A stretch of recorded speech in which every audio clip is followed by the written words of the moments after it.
Oh, Christmas tree, oh, Christmas tree, how long... What's up, everybody? This is StormZtrooper from over at GamingTreehouse.com, and I'm bringing you a Dead Rising 4 review that is wrote by Walter Boley, aka RelawYelob, over at Gaming Treehouse.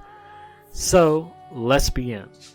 Merry Christmas, you filthy animals! Hey everybody! I recognize that Dead Rising 4 has been out for 2 months now, or 30 years, and one thing out of the way before I get into this review. I do not like the zombie genre. I feel that it's overdone, and every story that can be told in a zombie setting has been told. That being said, I love the zombie genre, when it's not taken seriously. In movies, this takes the form of Zombieland, and in video games, it takes the form of Dead Rising. Give me an excuse to slaughter a zombie horde using a laser sword, and I will give you my hard-earned money. Thankfully, Dead Rising 4 delivers on that, and then some, with just a few faults. Let's address the first major change to the franchise formula right off the bat. Dead Rising 4 features no in-game time limit whatsoever. This is a move that seemed on the horizon since Dead Rising 3. In Dead Rising 3 there was a time limit, but it was negligible on anything but the hardest difficulty. So, Dead Rising 4, while some may argue that this takes away from the core tenets of the franchise, I applaud the move, however. Time limit, free to slaughter zombies dressed as Street Fighters and Bison for as long as I care to. And slaughter you do. Dead Rising 4 presents a technical marvel in the amount of zombies allowed on the screen at a time. Occasionally the system has trouble keeping up, but with few exceptions it is handled effectively. I found other technical difficulties peppered throughout my playthrough. Texture pop-ins were common, and more than once I had to reload a game after a certain checkpoint or activation wasn't taking place when it was supposed to. Nothing game-breaking occurred, but just enough that frustration would kick in. With that out of the way, let's get into the fun stuff. Dead Rising 4, as made clear in every single marketing material released for the game, take place at Christmas time. For better or worse, the game really goes all in on the Christmas theme. While it gives the game charm, it can occasionally feel overdone when almost every brand new weapon is Christmas themed. Not that new weapons aren't fun, the Nut Blaster is a personal favorite, but it would have been nice to see more new weapons not beholden to a single theme. One feature to be found in the game is the all-new, all-powerful exosuits, limited time power-ups that turn you into a poor man's Hulk.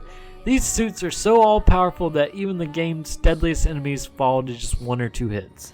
The suits become even more fun when you take the time to discover all strange weapons that the suit allows you to use, like Hulk hands, crane hooks, parking meters, and massive unholy guns. Even greater than the weapons are the exosuit power-ups that are discoverable. They're extremely rare, but when found, open up the most satisfying wave of destruction in the modern video game era. With all this destruction, Dead Rising 4 managed to sneak in a passable story regarding the game's original setting of Willamette. Series veterans will find some interesting callbacks to important characters from the lore. Beyond that, you'd be forgiven for not paying attention. There's bad government people, a mysterious monster, and Frank West on the case.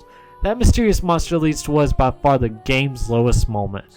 Underwhelming final boss. Boss fights are practically non-existent in the game, but for the final encounter, the game tried to squeeze in a traditional boss and it just, well, feels clunky. It's a drawn-out affair that really brings down the game's final moments. Thankfully, immediately following the boss fight is a survival section that perfectly captures the spirit of Dead Rising. In its attempt to draw in a casual audience, Dead Rising may alienate series veterans. While I love the direction the series is taking, I fully understand the sentiment. For those willing to accept Dead Rising 4 for what it is, they will find an over-the-top, zombie-slaying, power fantasy that leaves a few presents under your tree. So, RelawYelob scored Dead Rising 4 a 7.5 out of 10. The pros being crazy weapons, staggering number of zombies, the wacky tone of the series, and no time limit. While the cons that are holding the game back are some technical issues and a clunky final boss. This Gaming Treehouse, this is our review of Dead Rising 4. As always guys, keep gaming. See y'all next time. Oh, Christmas Christmas tree, oh Christmas tree.